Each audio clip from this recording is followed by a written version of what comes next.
Hey everyone, welcome to Group Text. So, someone I actually know today, but I'm still gonna give you the intro because, well, I am.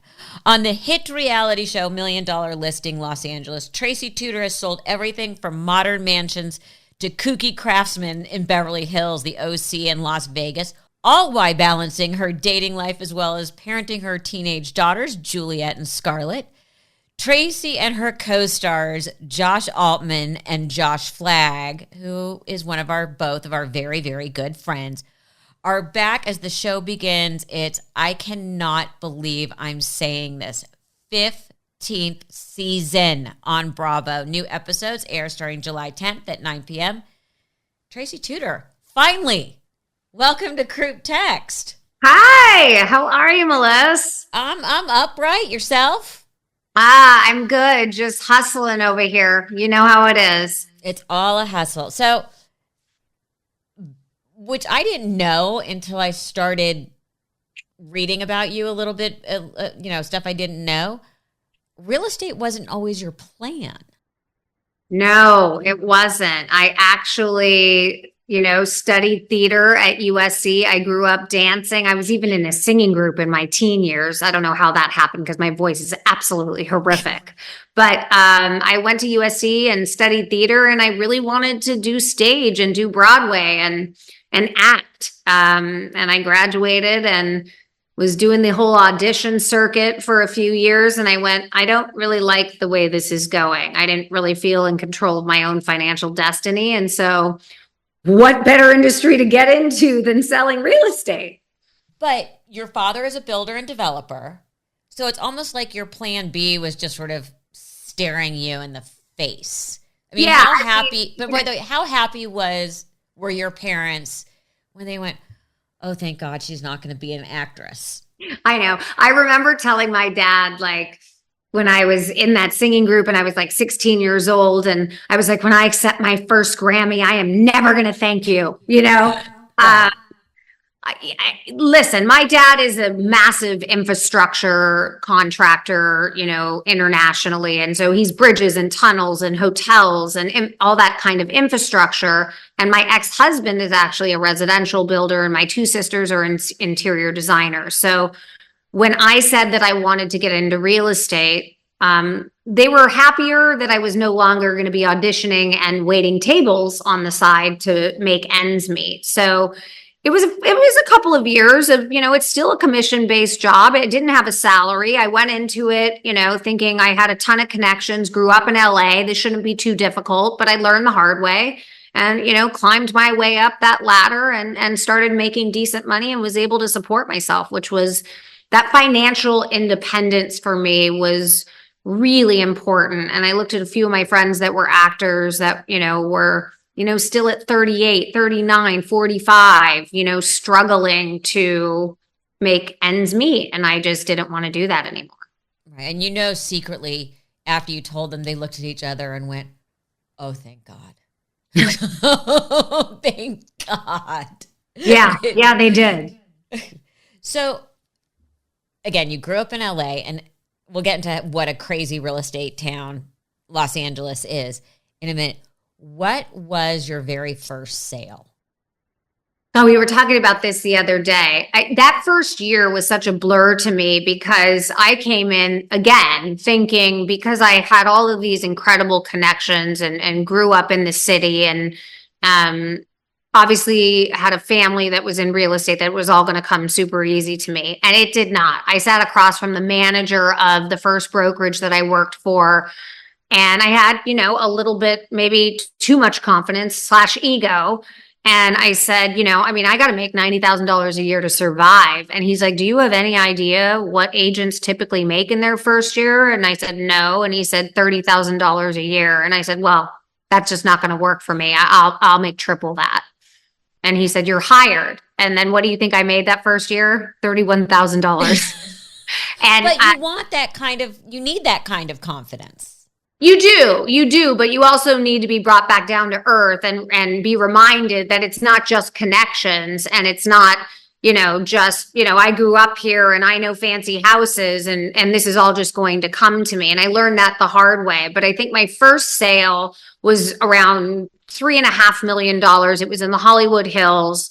And of course, you start counting your commission check before the deal closes, which is so typical for a green agent. You're like, wow, just this one deal, and I'm representing a buyer, and I'm going to make X, you know, 6 figures, or I'm going to make, 5 figures on this deal. This is what I was hoping to make this year. And so I closed that deal, which was exciting. And then it was silent again. So lo and behold, a year into the business, I went, ooh, maybe me being out on my own as a green agent isn't really the route that I should be taking. I need to like join a team and be around people that are doing deals every day, not 1 or 2 deals a year. So I joined a team that was incredibly rewarding. And I was watching every single day and learning from the best. And then I think by my 3rd year, I had made like, $500,000. And that was pretty damn exciting. And then I went, this is for me. This is the long haul. So you brought up something interesting though. One of the things I always say is everybody can continuously learn. And you grew up in the business. How did you check yourself? Because it's hard to do and say, I need to shut up and watch and learn. Yeah. Did you have one of those sort of clear moments where you went, people might know more than me? I mean, I always knew that they knew more than me, but I really outweighed, the fact that I grew up in LA and the fact that I came from a reputable family that had a background in construction and design. And obviously, going to USC and thinking, Right. God, I know people everywhere in this town, whether it's Malibu or Brentwood or Beverly Hills, like I got this.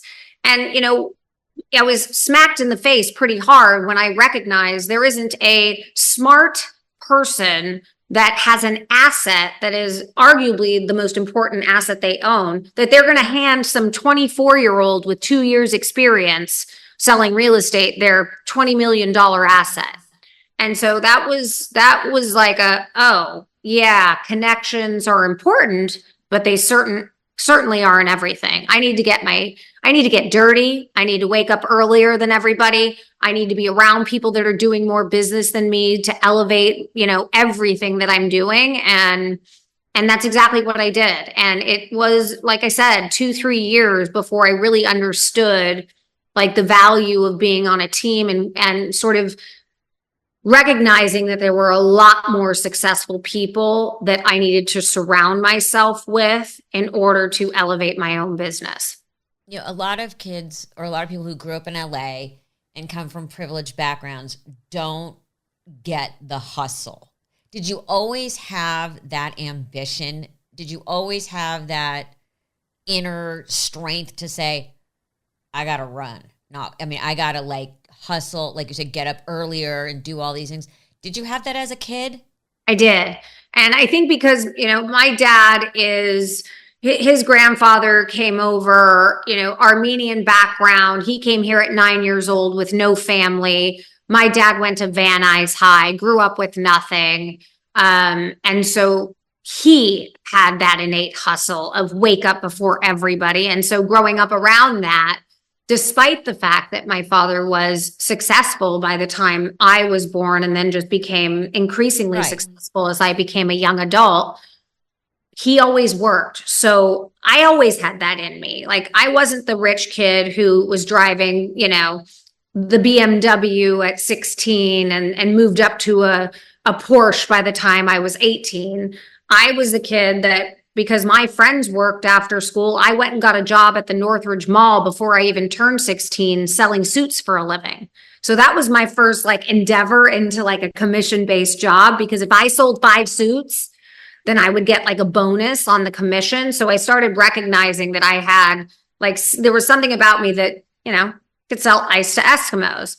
But also I think because I was an actor, you got to wake up every day and sell yourself anyway. So I innately had the experience of, if I don't get up and get out there and walk into a room and figure out how to connect and be present with these people, I'm not going to ever be successful. And so I did not connect the dots between having the background in being an actor, you know, in my teen years and in my very early 20s to, oh, this could be really beneficial for me as an agent. But it made me be able to, at 25, 26, and even 27, walk into a room and own it. And because I was taught that very early on. Yeah, even if you just fake it. I know sometimes I'm going in like gulp and I'm and they go, oh, you're so confident. I'm like, it is such imposter syndrome. You're like, I am totally sweating. Idea. I am sweating on the inside, but I am going to show you that I am not. By the way, my mother was that way socially. She was always very shy and she always felt like she was going to disappoint people because if she was seated next to someone like at a dinner party, she was always like, they expect the TV and on stage Joan, not the real Joan. Right. So her fear was always, oh God, they're going to think I'm boring. Right. And it's right. So I get that completely. So let's go back to shallow things because we all enjoy that more. What was your first big sale? Oh my goodness. Actually, there's an interesting story here. So my dad has always been my biggest critic while being my biggest fan. And by the way, I can relate to that. And, you know, he never really like handed me much when it came to real estate and still to this day does not. But he was moving out of Hidden Hills, that's where I grew up and wanted to be on this side of town. And he said, all right, why don't you take me out and show me some houses? And we started looking at things. And, you know, at the time, Hidden Hills wasn't what it was today. And my dad probably had one of the biggest houses in Hidden Hills at the time, which I think is now owned by the Kardashians. Yeah. I mean, Hidden Hills is blown up. Blown up. But, you know, back in the day, it was very much like a horse community and a totally different animal. So when we started looking at houses, this was... God, I was probably in my late 20s, early 30s, and we started looking at houses all over Beverly Hills and Bel Air. And I called Mauricio Umansky and I said, you know, do you have anything, you know, potentially in Beverly Park? And he said, I do. It's sort of in mid-construction right now, and you know, but you know, I can walk you through it and give you an idea. It's going to be spectacular. So we walked into this house with Mauricio in Beverly Park. Actually, I was pregnant. And so it was your daughter's first sale too. Yeah, it was my daughter's first sale too. I was pregnant with Juliet. And we ended up purchasing that house and it was north of $30 million. And I thought that I had just landed like the biggest deal of my career. And of course, at the time it was. So that was a huge moment for me. And I thought, oh my God, the sky is the limit here. But I'll be honest with you, he didn't make it easy. He wasn't like, of course, I'm going to give you everything. Of course. No, he was going to torture you. Oh no, he walked me through that. He put me through the grind during that negotiation. He told me to stop talking until I am spoken to. You know, he was an education in how to deal with difficult men and women. So I learned from the best. So I think that's why today, you know, someone says, oh man, that guy is one of the most intimidating men you will ever walk into a room with. And I say, you haven't met Ron Tutor. So that brings us right to, you know, the show is coming back and it's wonderful. And it's not just real estate porn. It's like a reality show about relationships with really good real estate porn. Yeah. How did you connect with both of whom I know, Josh and Josh? Well, you know, the show has, I think, become, I believe, a better show in the last few years because the focus of $1 Million Listing and the fan base has been so loyal to us for so many years. It has always been about the real estate, and it's been less maybe about relationships and personal drama and the dynamics between the agents on the show. And I think, it's very difficult to do that when you have 5 or 6 different agents that you're following, and we're all selling these great houses. And so you're following that narrative, and you don't necessarily get to see what happens behind the scenes in terms of our friendships. And organically, Altman, Flagg, and I happen to be, really good friends. And with that comes highs and lows, because it's one thing to have your friends outside of work, but when you're all working together, competing against each other, losing listings to Altman, winning one over Flagg, like those are. That must have made him happy. But those are the dynamics that I think make it interesting. And then trying to, of course, maintain a friendship when you're competitive with each other in business is something fun to watch on TV. And this season, this season it gets, once again, when you think everything's kosher and we're all on the same page, it does get a little bit, tenuous and a little bit stressful in terms of our friendship. When did you realize that you were actually famous? There's always that weird, but there's always that first moment where someone goes, "Oh my God, you are," or "I love your show." What was the first time that happened to you? Airports.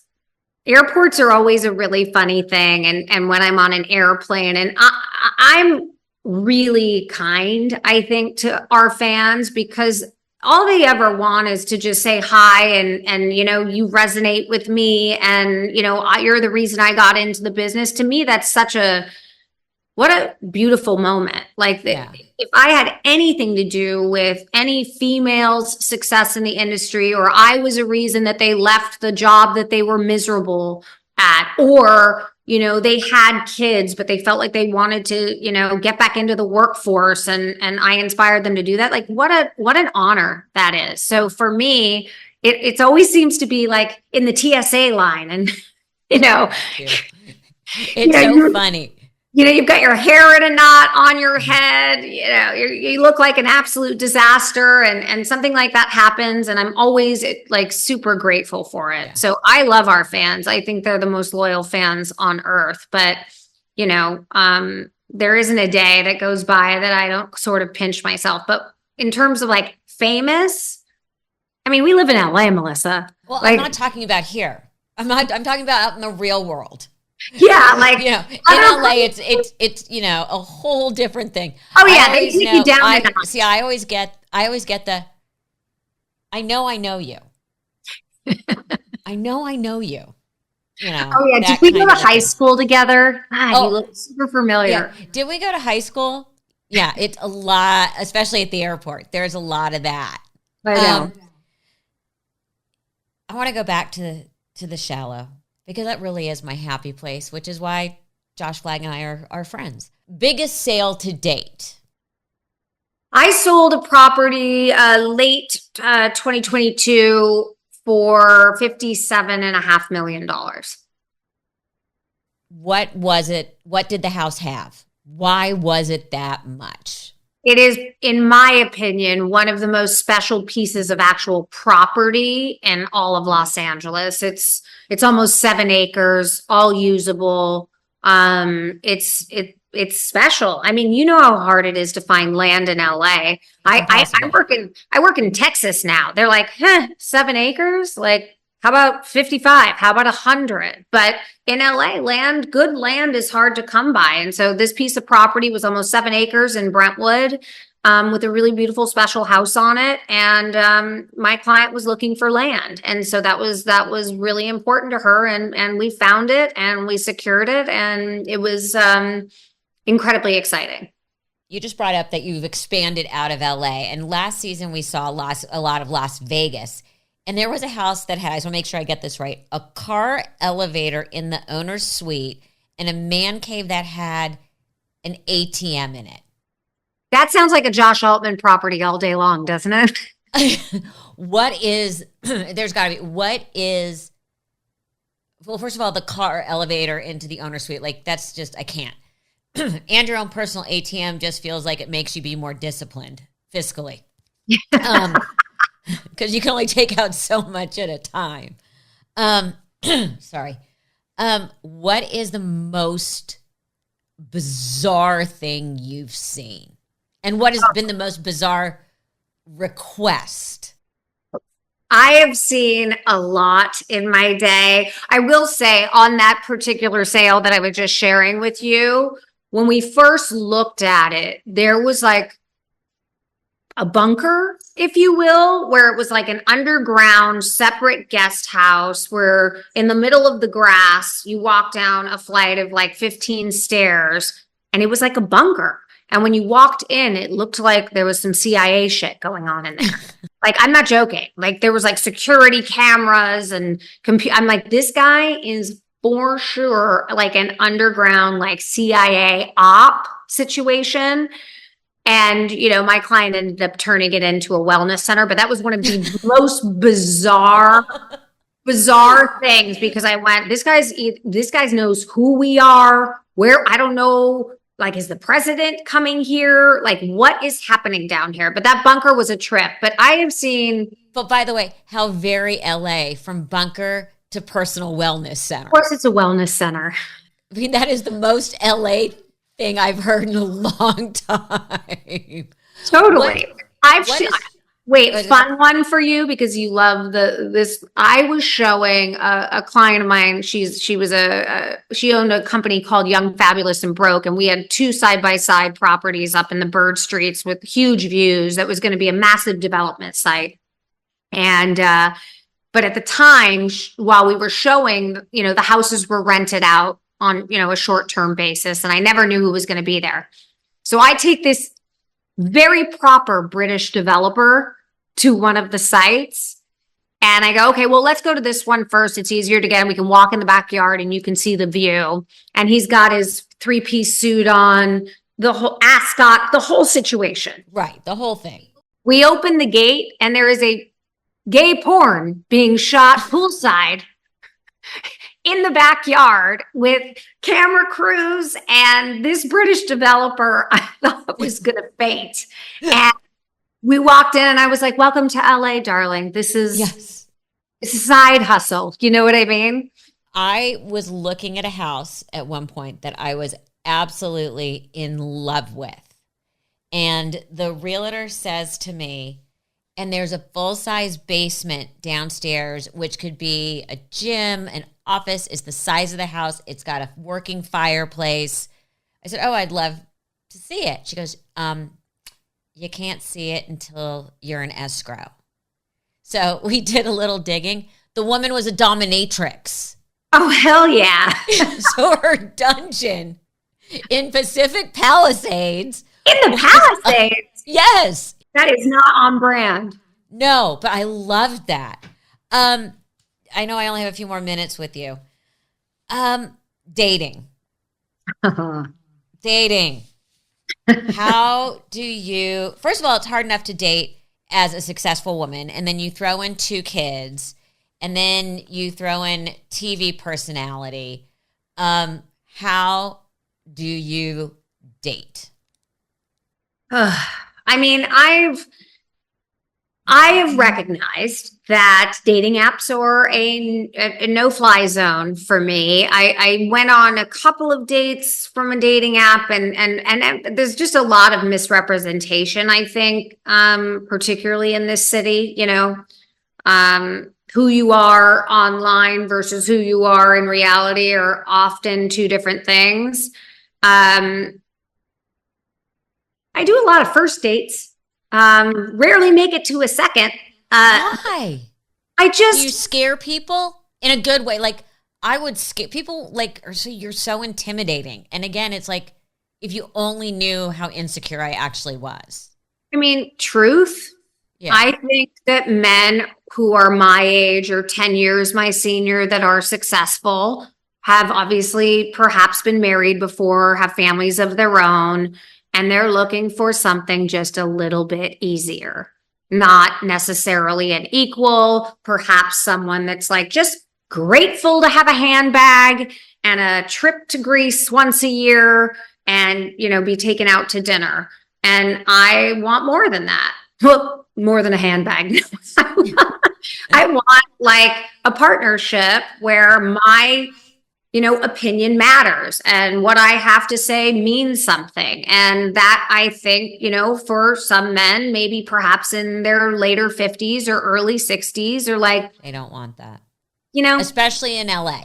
I've already got an ex-wife who's got a lot of opinions. The last thing I need is a girlfriend who wants an equal partnership.